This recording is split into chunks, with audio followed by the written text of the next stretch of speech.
Gears क्या करती है कंपनी? फंडामेंटल्स पढ़ने में थोड़ा मज़ा आता है कंपनीज पढ़ने में, तो इससे क्या होता है कि आपको थोड़ा ये समझ में आता है कि मतलब कैसे कंपनीज पढ़नी है थोड़ा सा, ठीक है।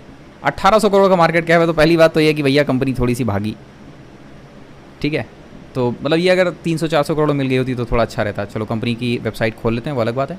डेटा देखते हैं। स्टॉक का पी 42 का है, इसका मतलब है कि फेयर वैल्यूड है कंपनी, ठीक है। 15-20 के पी पर अगर मिल जाए तो थोड़ा मज़ेदार होगा। रोस 23 का है, आरओसी। ऑपरेटिंग प्रॉफिट मार्जिन 20 का है, that is very good news. बहुत ही बढ़िया चीज़ है कि 23 का रोस और मार्जिन अगर 17 के हैं तो बहुत ही बढ़िया है, ठीक। देन प्राइस टू बुक 7 का है, यहाँ पर ये कंपनी थोड़ी सी महंगी है। प्राइस टू बुक अगर 1-2 का मिलता है तो अच्छा होता है। हाँ नंदा सर बिल्कुल सही बात है, तो प्राइस टू बुक अगर 1-2 का होता है तो अच्छा होता है, ठीक है। प्रमोटर होल्डिंग 70 का है, बहुत ही बढ़िया खबर है। तो 4 अच्छी खबरें हैं। सेल्स ग्रोथ 3 सालों का 11% है। अब 3 सालों में कोविड वाला टाइम भी था। 5 साल का देखते हैं। सेल्स ग्रोथ 5 साल का 13% है, ठीक है। बहुत अच्छा नहीं है बट बहुत ख़राब भी नहीं है, ठीक है। फ्री कैश फ्लोज का बहुत ज़्यादा इंपॉर्टेंट अभी यहाँ नहीं है, हम लोग जब पूरा डेटा उठाएंगे तब उस समय देखेंगे, ठीक है। बुक वैल्यू कंपनी की 33 की है और प्राइस टू बुक खैर पता चली गया था यहाँ से, ठीक है ना, तो ये बहुत ज़्यादा मैटर करता नहीं है यहाँ पे। अब सीधे सीधे आते हैं कंपनी का थोड़ा सा देखते हैं ज़रा कंपनी करती क्या है। ओहो, शांति गियर्स, इसका मतलब एक कंपनी गियर बनाने का काम करती है। प्रोडक्ट्स देखें कंपनी के, स्टैंडर्ड प्रोडक्ट्स में हेलिकल्स गियर बॉक्सेस बनाती है, बेवल हेलिकल गियर बॉक्सेस बनाती है, वर्म गियर बॉक्सेस बनाती है, geared Motors, extruder gear boxes, cooling tower gear boxes बनाती है।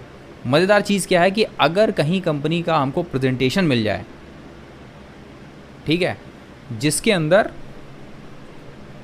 एनुअल रिपोर्ट चाहिए, जिसके अंदर कंपनी के क्लाइंट्स अगर इन्होंने दिए हुए हों, तब तो मज़ा आ जाएगा देख के। खैर कस्टम बिल्ड में भी कंपनी गियर्स बनाती है। तो कस्टम बिल्ड होते क्या हैं? कई बार ऐसा होता है कि बहुत सारी कंपनियां कहती हैं कि हमको भैया ये चीज़ 2 सेंटीमीटर लंबी और 2.5 सेंटीमीटर छोटी चाहिए, तो कस्टम्स वो देते हैं अपनी जानकारी और अपने प्रोडक्ट्स के बारे में, और ये कंपनी वो भी बना के दे देती है, ठीक है। स्पेशल गियर बॉक्स सेक्टर, चलिए देखें ज़रा कुछ और इन्फॉर्मेशन है। फाउंड्री भी करती है खुद ही, ठीक है। एप्लीकेशंस जो ये बनाता है सामान, उसका क्रेन और मटेरियल में, पावर में, पेपर में, रबर और प्लास्टिक इंडस्ट्री में इस्तेमाल होता है, ठीक है। अच्छा है। एक बार ज़रा कंपनी की एनुअल रिपोर्ट में देखें कुछ है क्या। 2021 की एनुअल रिपोर्ट है। कई बार ऐसा होता है कि एनुअल रिपोर्ट्स बहुत शानदार बनाई जाती हैं, जिनके अंदर कंपनी का डेटा, इन सब के बारे में इन्फॉर्मेशन बहुत अच्छे से दी जाती है। अगर वैसी एनुअल रिपोर्ट मिलती है, जैसे कि हरिओम पाइप्स की एनुअल रिपोर्ट भी थोड़ी सी अच्छी थी, कुछ कंपनियों की है, जैसे सोनाकॉम की एनुअल रिपोर्ट बहुत अच्छी आती है, ठीक है। ये कंपनी के प्रोडक्ट्स हैं बेसिकली, ये दिख रहे हैं आपको,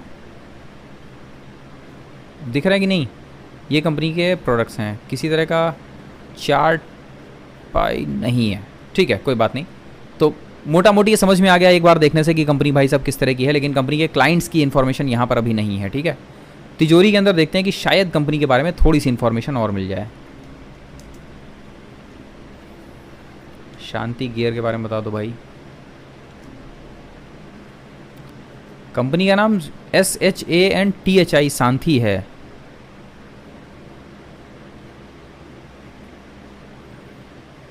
लोकेशन वाइज ब्रेकअप और प्रोडक्ट वाइज ब्रेकअप आने वाला है।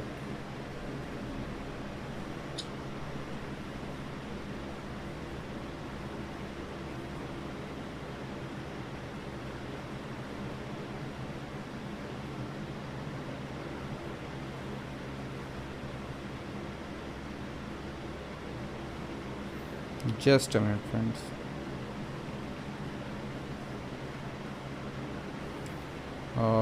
ये हो गया।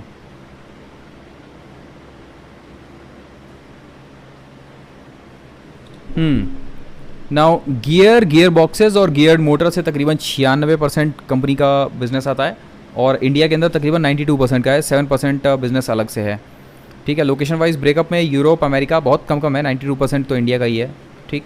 और बहुत ज़्यादा इन्फॉर्मेशन यहाँ पर अवेलेबल नहीं है, तो अब सीधे कंपनी के डेटा पर चलते हैं, जो कि हम लोग को इसमें मिलेगा स्क्रीनर्स पे। कौन सिंपल है कि company has low return on equity, simple एक है बस।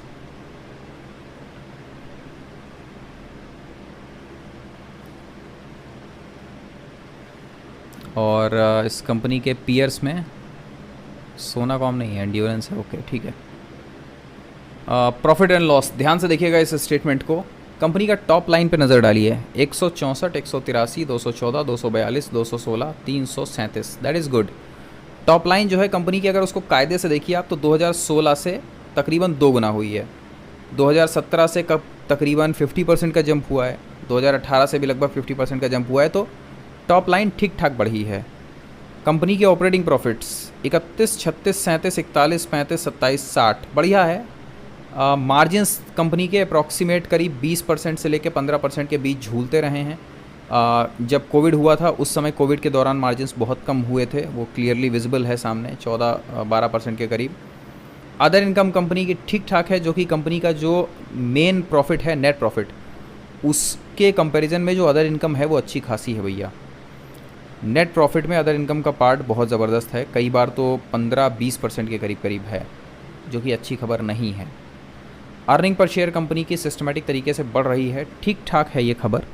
ओवरऑल बैलेंस शीट पर देखते हैं, कंपनी का जो शेयर कैपिटल है वो ऑलमोस्ट स्टैटिक है, 8 करोड़ का। कंपनी का कैश रिजर्व 250 करोड़ से बढ़ के 250 करोड़ के करीब ही है। कंपनी के कैश रिजर्व में कोई किसी तरह का बहुत तेज़ी से बढ़ी नहीं है। बोरोइंग्स कंपनी की 0 हैं और कंपनी की इंटरेस्ट कॉस्ट भी निल है, दैट इज़ गुड न्यूज़, ये अच्छी खबर है। लेकिन कंपनी का जो कैश रिजर्व है वो नहीं बढ़ पा रहा है। तो कैश रिजर्व क्यों नहीं बढ़ पा रहा है कंपनी का? इसका मतलब है कि कंपनी के नेट प्रॉफिट में कोई बहुत ज़्यादा इजाफा नहीं हो पा रहा है, वो क्लियर यहाँ दिख रहा है। जो लेटेस्ट मार्च 2022 का क्वार्टर है, इसके अंदर कंपनी का जो नेट प्रॉफिट है वो अचानक से बढ़ा है। और क्या उसकी वजह अदर इनकम है? आंसर है नहीं। कंपनी का मुनाफा उसके अपने मार्जिन्स और प्लस धंधे की वजह से बढ़ा है, ठीक है। अब देखने वाली चीज़ ये है कि जो आगे आने वाले 2-3 क्वार्टर होते हैं उनमें कंपनी अपना ये जो ट्रेंड है इसको बरकरार रख पाती है या नहीं।